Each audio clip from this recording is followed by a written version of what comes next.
When the government banned protests and the opposition promised to defy it with nationwide demonstrations, scenes like this were expected all over Caracas on Friday.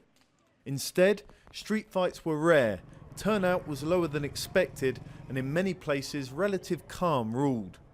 Meanwhile, rumours of negotiations between the government and opposition swirled.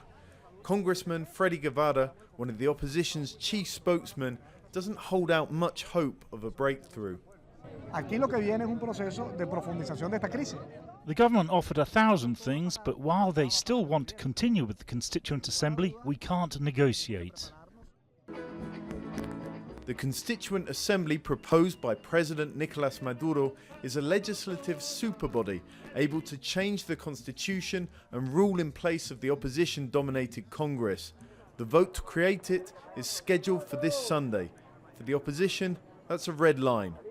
There have been more than 100 days of protests and more than 100 people dead, but for the opposition, this really is the crux of it all, and that's why they're calling it 0 hour, because they fear that if the Constituent Assembly is allowed to form, it will signal the end of democracy in Venezuela. Other countries are also worried. Mexico and the US this week leveled sanctions, with the US promising yet more if the vote goes ahead. The European Union has voiced concerns also.